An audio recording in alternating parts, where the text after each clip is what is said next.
The CBS Radio Mystery Theater presents...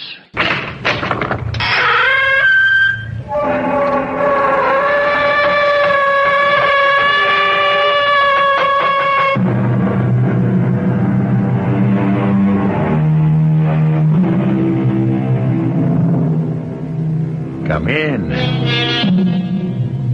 Welcome. I'm E.G. Marshall.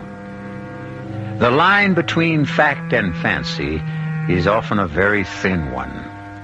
The border that separates illusion from reality can be very narrow, just as the distance from sanity to madness and back again to sanity can be a very short one. And do we always know where the real world leaves off and the dream begins? Sometime the spirit of Himan die before his body die. When his soul, his spirit, die before the rest of him, then the god Marco is especially sad. When that happen, melody of the drum is especially sad too, like now. Listen to the song of lamentation. Death has walked among my people.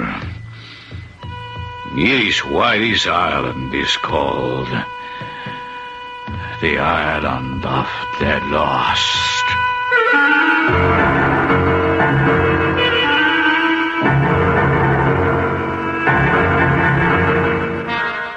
Our mystery drama, Island of the Lost, was written especially for the Mystery Theater by Arnold Moss and stars Norman Rose. I'll be back shortly with Act One.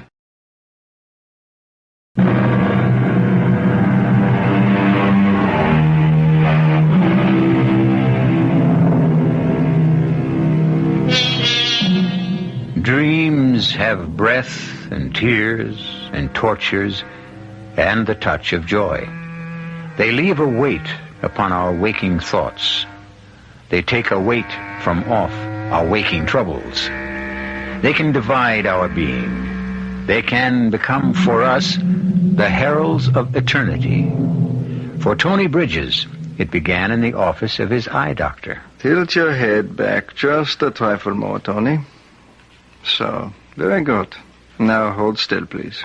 You know, every time you put that head mirror on to examine my eyes... And no talking, my friend. Oh, you're the doctor.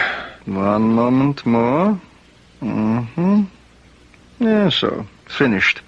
You were saying, Tony? Oh, nothing important.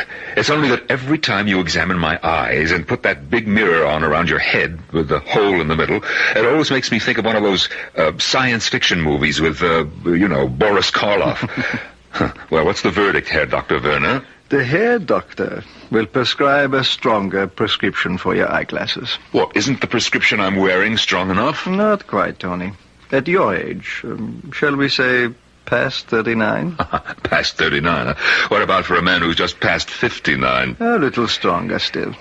Fritz, if they'll help cut down on these headaches, it'll certainly be worth the trouble. Yeah, the new glasses may help. We can never be sure about these things. We must always hope. You know something, Tony? What? Sometimes I think your headaches could be, triggered by something not altogether physical. Oh, come on, Fritz. What's that supposed to mean? How old is your wife? Now, you know perfectly well how old Martha is. 30. Almost on the nose. But what's Martha's age got to do with... Tony, she's half your age. Charming, intelligent, beautiful. Black hair, green eyes, the figure of a goddess, the face of an angel. Yes, one of the most gorgeous young women you've ever seen, right? Exactly.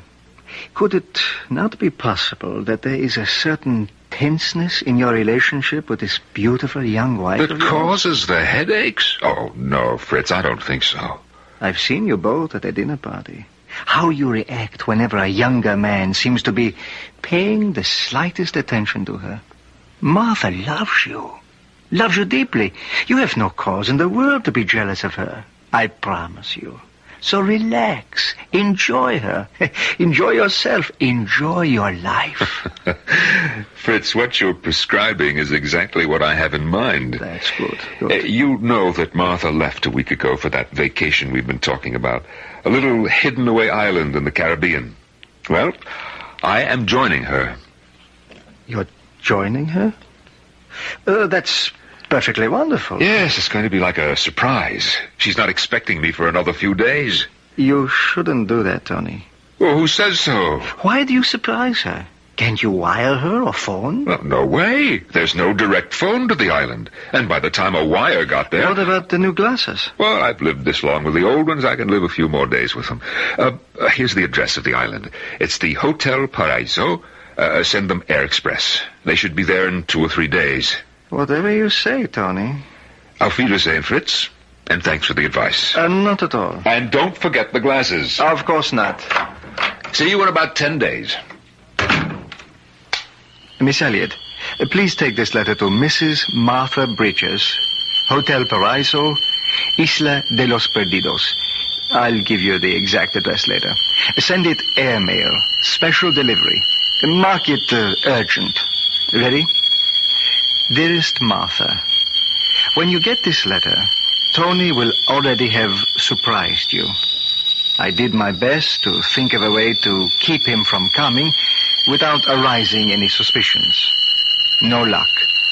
Under the present circumstances, it would be best for you to take every possible precaution. You cannot be too careful, dear Martha.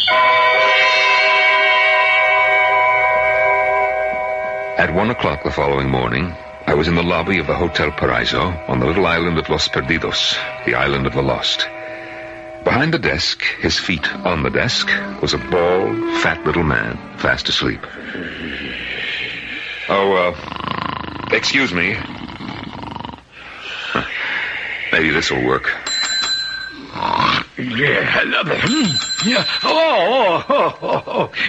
Please forgive me, senor. It's all right. I was just taking a few winks of sleep. It's my fault. It is a little late, 1 in the morning, your time. Oh, the hour is of no importance, senor. Welcome to the Hotel Paraiso.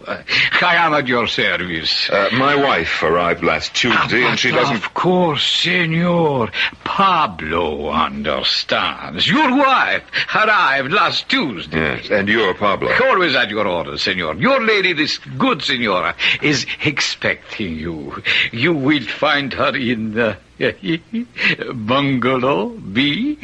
It is our very best. Expecting me? She doesn't even know You that... must not keep her waiting, eh, senor? But this is a surprise. She doesn't even know that I'm coming. Are you sure, Pablo? Oh, I am sure, senor. You didn't even ask me my name. I know, senor, eh?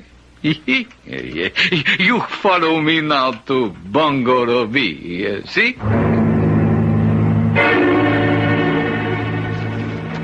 This is our Bungalow B. Enter, senor.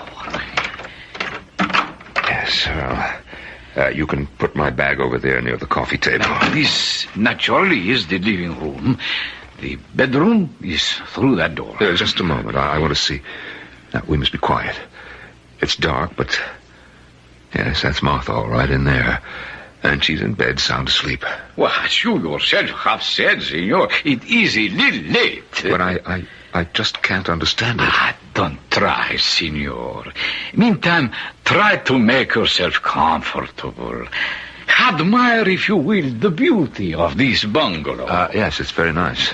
As you can see, all the furniture is what you call rattan. All beautifully handmade by the artistic makers of furniture of the island. And please do notice the draperies, senor. Yes, they're very pretty.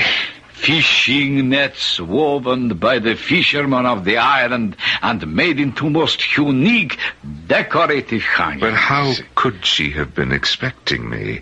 I wasn't supposed In to... the morning, senor, when you awaken, You will see a view from the bedroom window as you have never seen before in all your life. Are you sure that she... Oh, I am quite sure.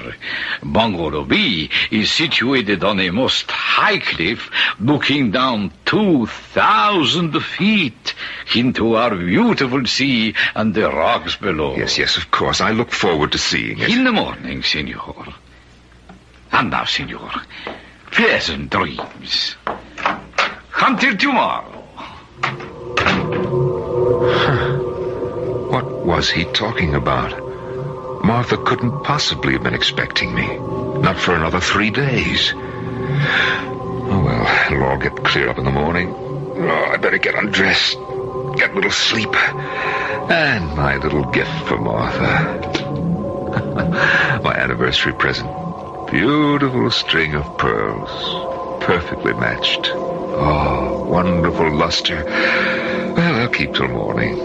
I'll put them around her beautiful neck as I wake her. Oh, Lord, I'm tired. Well, lights out, Tony. I feel as if I hadn't slept in...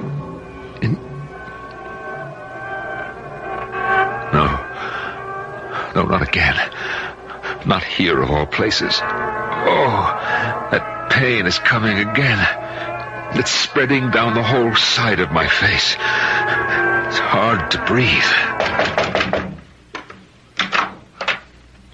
It is me, my darling. Alberto. I'm sorry to be late. Oh, I beg your pardon. What are you doing here? I apologize, sir. A frightful mistake. I thought this was Bungalow B. This is Bungalow B, young man, and I'm afraid that you've made a very great mistake. If this is Bungalow B, I have made no mistake.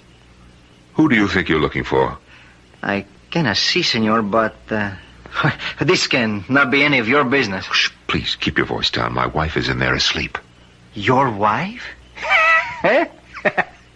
This is beginning to be most amusing. That beautiful young woman is the wife of an old rooster like you? This is very funny. Your wife? Now listen, you better leave. You've come to the wrong place. Perhaps it is you who have made the mistake. The American girl told me you that... get out of here fast before I kill you. So, the old man has a gun, too. Yes, and it is loaded. Out. As you say, senor. She is all yours, old man.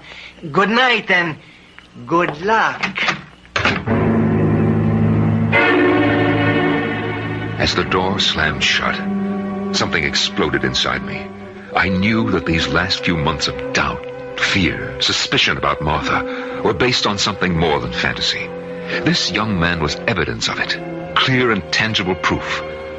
I hadn't been expected for a few days, and Pablo had mistaken me for this young man. My brain began to pound like a trip hammer.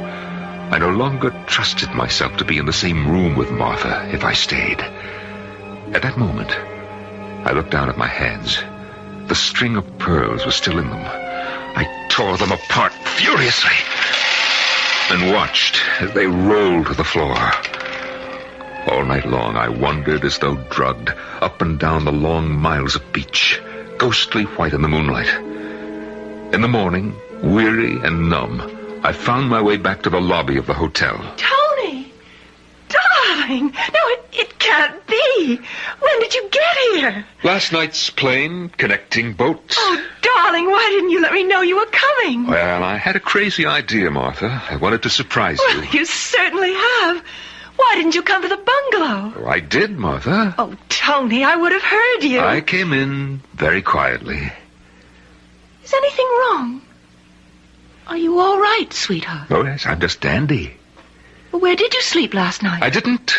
I walked along the beach after I left the bungalow. Oh, why should you have done a silly thing Martha, what have you been up to since you got here? Oh, Tony, dear. Now stop it. I won't be cross-examined. You know very well. Who was that young man, Martha? What are you talking about? What young man? The young man who came calling on you in the middle of the night. He said he had an appointment. Oh, I haven't the remotest idea what you're talking about. I'm leaving on the next boat. It goes at 4:00. Tony, could we go over to the bungalow, please? We can't talk here in the lobby. All right. Whatever you like, Martha.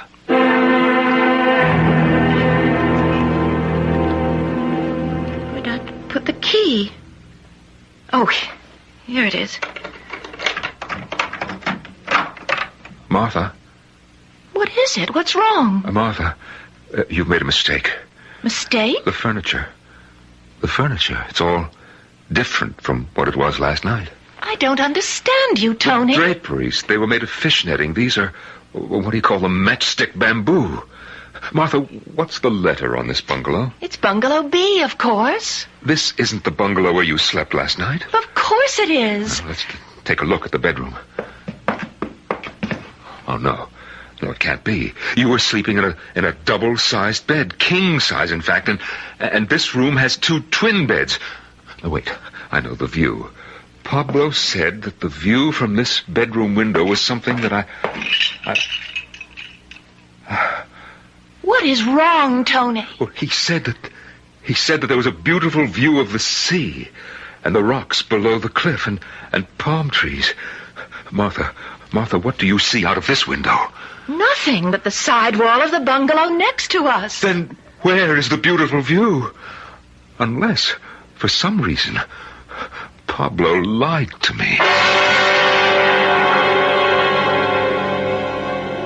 When the tree that has stood in the forest for 1,000 years topples and falls crashing to the ground, is there a sound if there are no ears to hear it? Do the brilliant colors of the rainbow exist for someone who has never had the blessed gift of eyes and eyesight? These are questions for which there are no easy answers. Just what similarly disturbing questions are there for Tony Bridges? Questions to which he has not yet found the answer. We'll find out shortly when I return with Act 2.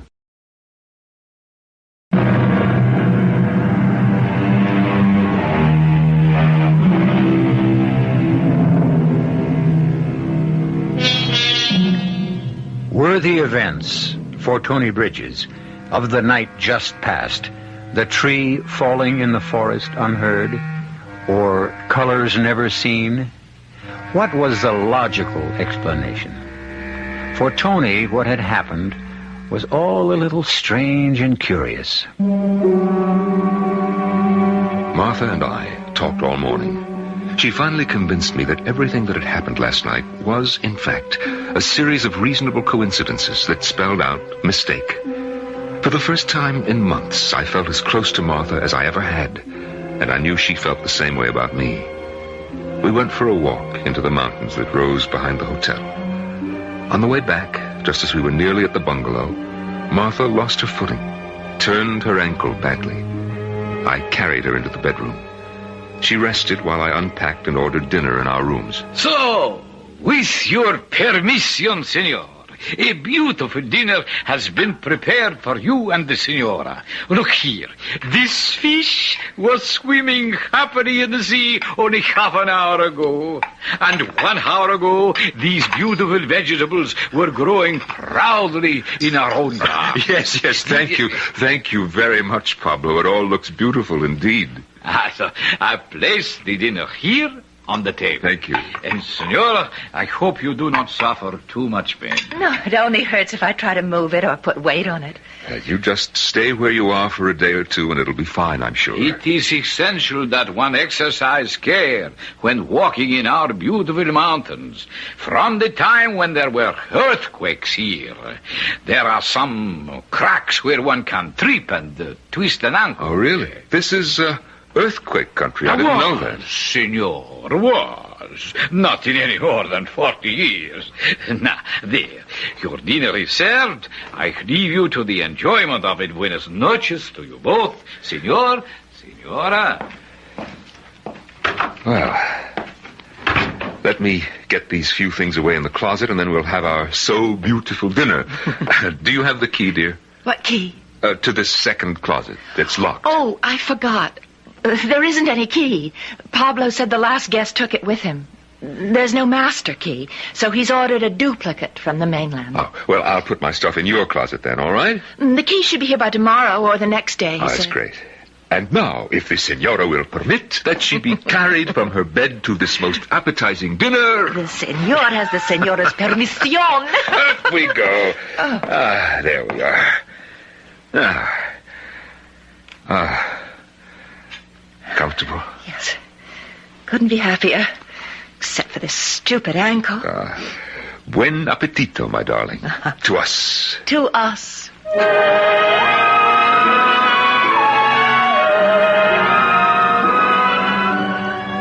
In the middle of the night, I was wakened by the most curious sensation. My bed was being shaken violently. All around me, I had the feeling that the furniture, the pictures on the wall, were vibrating in some strange way. The whole bungalow was quivering. Martha, are you all right? Martha, are you awake? Oh, where's that light? Oh, there. Martha. Her bed was empty. Martha, where are you? Where could she be? Then I suddenly remembered her ankle. How could she have left her bed? Where could she have gone? What had Pablo said about this once having been earthquake country? Of course, that's what was happening. At your service, Senor Reyes. We're in the middle of an earthquake, aren't we? Earthquake? There is no earthquake, senor. But of course there is. What are we supposed to do? What?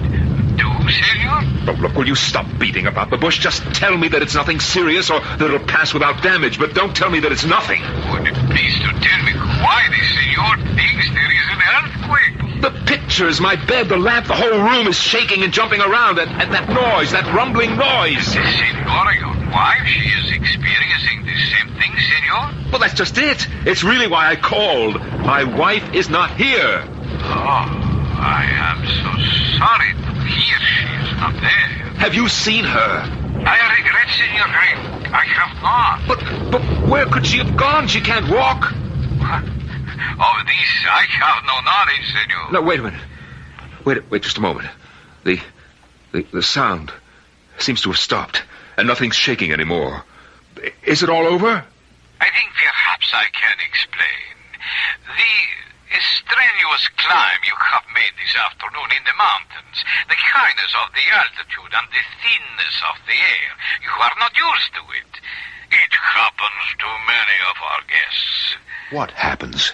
It is a kind of a spasm of the muscles, senor, from the altitude. I'm so happy it has passed. But my wife, where is my wife? Of that, senor, as I have already said, I regretfully have not the slightest idea. Sleep well, senor. In spite of my concern about Martha, I fell asleep immediately. A long and merciful sleep. When I awoke, it was broad daylight. The sun was streaming in through the windows, and everything was exactly as it had been in the middle of the night, except for one thing. Lying in the next bed, reading calmly, was Martha. Good morning, sweetheart. Did you have a good night? I slept like a rock. Where were you last night? Tony, let go of my arm. You're hurting. Where were you? Where did you go? What are you talking about? Where were you? Let go. Get your hands away from my throat. I can't breathe. In the middle of the night, you left this bedroom. Now, where did you go? Are you out of your mind? Take a look at this ankle of mine. It's purple and blue. It's twice the size it was last night. I can't walk on it except with the greatest pain. You asked me where I was last night, I was here. Right here in this bed every minute of the night.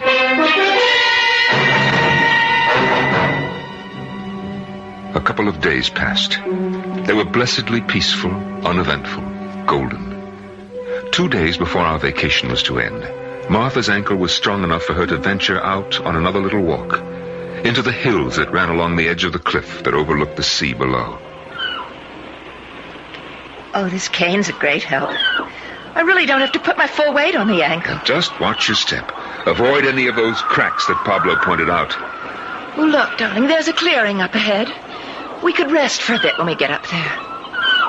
Oh, Listen to those birds. Yes, the whole thing is like a Garden of Eden. You know, Pablo said if we follow this path, we'll discover thousands and thousands of wild orchids. Oh, we should have come here long ago. It's so much more fun than going to those silly luncheons. For the first time in months, I began to feel sure of myself. Sure of Martha. In spite of all my fears, I knew she loved me. I had no reason for being jealous of her. Everything is so much more fun. Not a single reason. As she spoke, I began to hear a strange sound, like the flapping of 1,000 wings, coming nearer and nearer. Tony, look! The sky is black with them. Birds. Huge birds. Martha, what are they? They're all pink and red. I think they're flamingos. I've never seen so many birds in my life. They're coming closer and closer. Oh, Tony, I'm frightened. What should we do? I don't know. Martha, use your cane. If they come close, use it like a baseball bat. Here's a branch from a tree. I'll do the same. Look out, Tony. Here they come. Look, there's one. Oh, that big one. Oh, that big one just knocked off my glasses. I can't see. Don't think I can fight them. There are too many of Keep them. at it, darling. Sooner or later.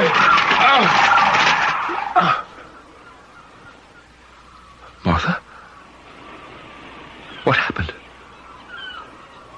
Where did they go? They? The flamingos. The birds. They disappeared as suddenly as they came. Are you all right? I'm fine. I can't imagine. Oh, I need a cigarette. You take one of mine. They're in my bag. I can't see very well. I lost my glasses when those birds... The bag. It's right near your feet. Oh, yes. Yes, I've got it. Oh, there's so much junk in your bag. What's that? What is it? Listen.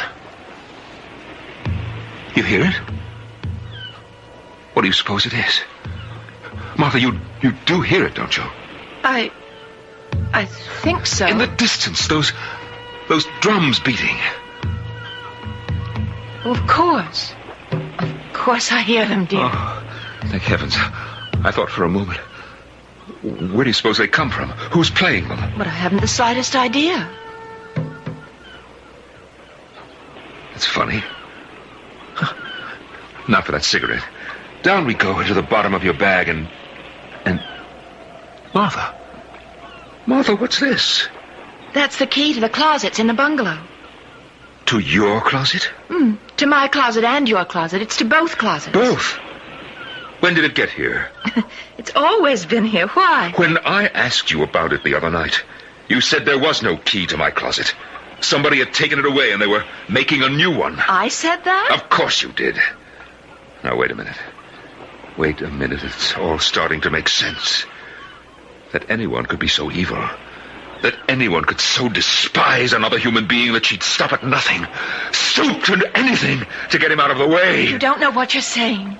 I love you, Tony. You must believe me. Anything at all. Even to the point of trying to drive a man out of his mind. It's not true. All these strange things that have been happening.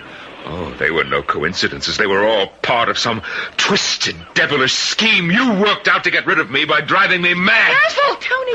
You're backing me so close to the edge of the cliff. The mix-up with the bungalows. Oh, that was a good one. How did you work that? And the business of your ankle and disappearing in the middle of the night. That was worthy of a master. Stop it, Tony! And the birds, huh? And now this key. Oh, you missed your calling, Martha. You should get an act together. Martha, the mysterious magician. She mystifies. She confuses. The hand is quicker than the eye. She cheats. She lies. But it's all part of the act, isn't it, Martha? Isn't it? Careful, Tony. I'm losing my balance. Tony, Long trip, Martha. 2,000 feet. And those sharp rocks down there can't be very comfortable, can they? The act is over, Martha. Curtain, Martha. Jealousy is said to be the child of love. But if the parent does not do his best to strangle the child will not rest till it has poisoned its own father, which may well be the case with Tony Bridges.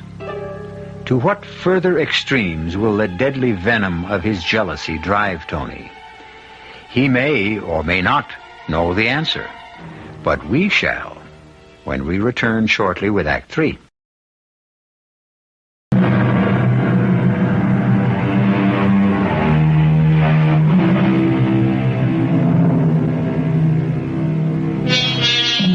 A glorious feeling of exhilaration flowed through Tony. His head was as light as if he'd drunk too much champagne. For the first time in years, he no longer had a heavy millstone around his neck, the torment of having a beautiful young woman for a wife. Tony Bridges' only concern now was to find some way to get off the island before Martha's body was discovered. The same drums I'd heard just before Martha. I started walking slowly, deliberately, in the direction from which they seemed to come.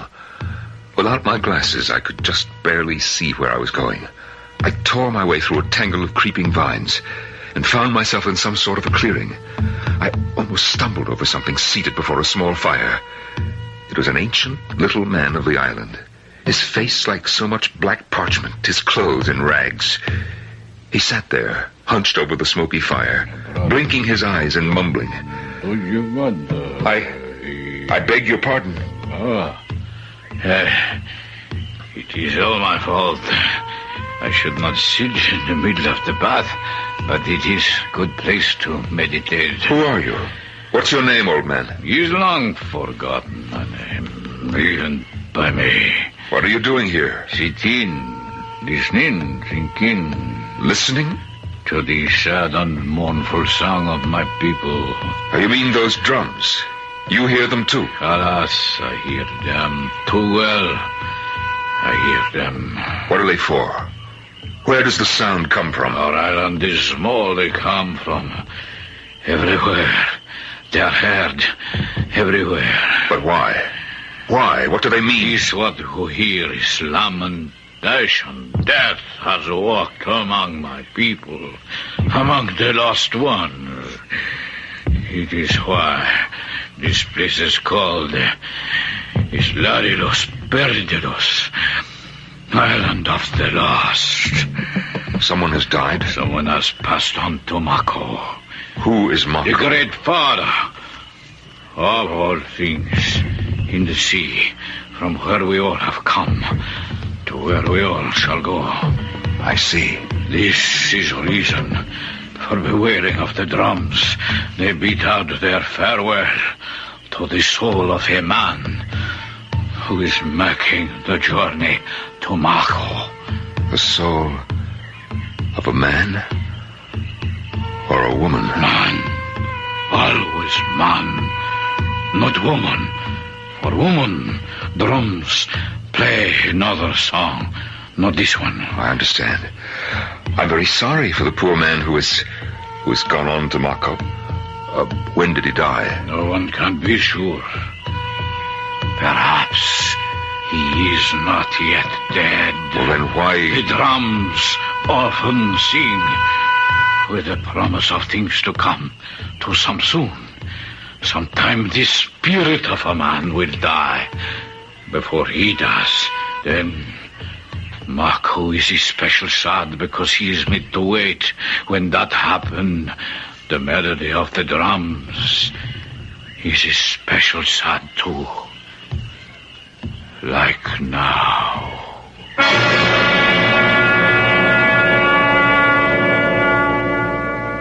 I left my ancient friend as quickly as possible. Made my way back to the hotel. I couldn't stop thinking of all the confusing things that had happened since I arrived on this cursed island. The mix-up with the bungalows, the visitor that first night, the missing closet key, what I had thought was an earthquake, Martha's apparent disappearance in the middle of the night in spite of her bad ankle, the attack by the flamingos, and finally, my realization that Martha, in some way, has made all these things happen to drive me out of my mind. But hold on there. Has made things happen? Made things happen. Martha is dead. Her body at this very moment is being battered against the sharp rocks by the angry waters of that beautiful blue sea. Senor! Senor Bridges, I have been looking for you all over. What do you want? Most especially, I have been looking for the senora, your wife. What is it? For you, senor, this small package has arrived by this morning's boat. Oh, thank you, Pablo. And for the senora, this letter. Handmade, very special delivery. He's marked most urgent. Yes, I'll take it. You will be sure, senor, it reaches the hands of the senora. He's also marked very personal. Don't worry. Thank you, senor. I walked over to Bungalow B. Once inside, I collapsed into the big chair, feeling as though my lifeblood had been drained from me. I opened the package addressed to me. Good old Fritz. My glasses. I put them on, and things came into focus once again. Then I tore open the letter addressed to Martha. Very especial delivery, most urgent, very personal. As I read, my hands began to shake, my head to ache. Dearest Martha, when you get this letter, Tony will already have surprised you. I did my best to think of a way to keep him from coming without arousing any suspicions. No luck. Under the present circumstances, it would be best for you to take every possible precaution. You cannot be too careful, dear Martha. My last examination of Tony showed unmistakable symptoms. In the simplest language, of deterioration of the brain tissues. The symptoms point clearly to a situation where Tony's sanity hangs by a very thin thread. At any given moment, that thread may snap. If it does, the first manifestations will be an attack of dizziness, accompanied by a buzzing in the ears and a blurring of the vision. There are also indications of things that follow the classic pattern, that there will be a series of hallucinations. Hallucinations. He will think he sees and hears things he actually does not see or hear. He will think he has done things he has not actually done. Hallucinations. Then none of these things ever really happened. And Martha's alive. She's alive. Like everything else, I imagined that too. I imagined that I killed her.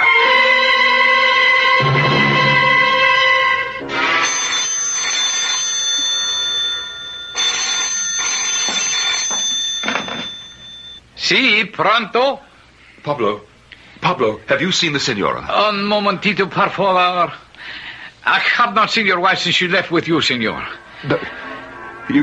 You don't understand, Pablo. Everything is... Will you please to have a seat for one small moment, Senor Bridges, until I complete this telephone call? Your pardon. Si, jefe. You see, Pablo, I'm not exactly well, and I had the foolish idea that Martha, my wife, had fallen over that I had pushed her and that she... You understand? Diga usted que... no, it's incredible. ¿Estás seguro? I thought she might be dead, but now I know that too was what we call a hallucination, something that you think Se cayó en las rocas, a pie de la cuevadra. Oh, lloro de gar. Gracias, jefe. Hasta pronto. What was that all about, Pablo? I regretfully must inform you, senor, of some very bad news. What is it, Pablo? At the foot of the cliff, senor, just below the hotel, 2 fishermen have just discovered the body of the senora, your wife. The police will soon be here.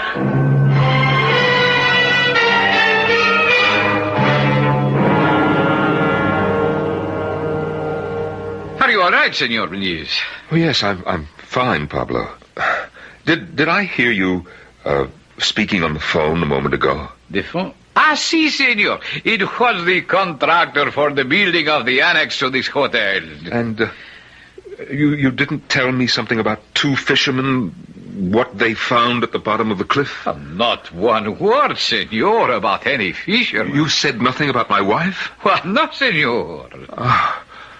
Oh, thank you. Thank you, Pablo. I'll be in the bungalow. Was that phone conversation and what Pablo had told me about Martha's body being found at the foot of the cliff, was that too a hallucination? Along with my backing her off the cliff? What was real? What was imagined? Was Martha dead? Was she alive? I rushed back into the bungalow. I knew Martha would be there. Dear, sweet, wonderful, beautiful Martha. Martha? Martha, sweetheart, where are you, Martha? The bedroom? The bathroom? Oh, where on earth could she be? Yes! Excuse, senor, but you have two visitors. I will accompany them to the bungalow. We will be there in a moment. She couldn't possibly have gone to... No, what's this? What have I got in my hand? Where did it come from?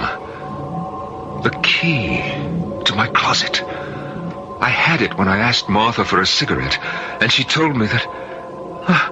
and it's been here in my hand all that time. Strange. I must open the closet now. I do have the key, and that's what keys are for. To open things. Isn't that right, Tony? You must excuse us, senor. These are the police of the island. No, not just this minute, please. Not till I open the door to the closet. We can tell you.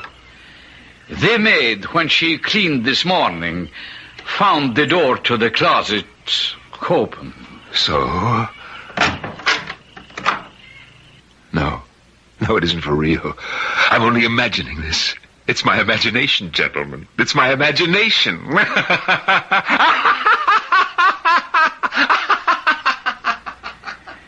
See, Senor Jefe, here in this closet, that is the body of his wife. Is strangled with this string of precious pearls.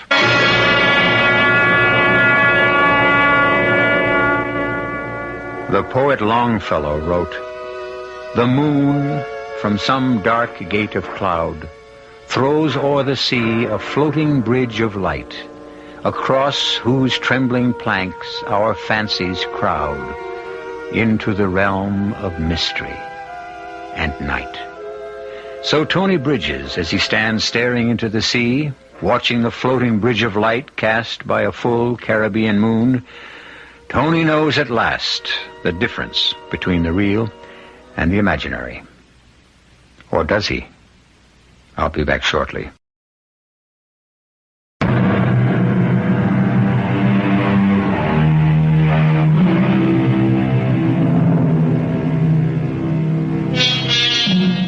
We trust you've enjoyed our little exercise in Now You See It, Now You Don't. Or to put it another way, a string of precious pearls should never be used for anything other than show. But that's something everybody knows, isn't it? Our cast included Norman Rose, Marian Seldes, Bob Kaliban, and Ian Martin. The entire production was under the direction of Himan Brown. Now, a preview of our next tale. Every cop in this city is looking for you, top dog. Dave, don't bait him. It's okay, lady. I know it. You really shoot Mrs. Schofield? She caught me. Caught me going through her apartment. You shoot an old woman in cold blood? Well, she seen me, didn't she? No. Listen, baby. I'm a 3-time loser.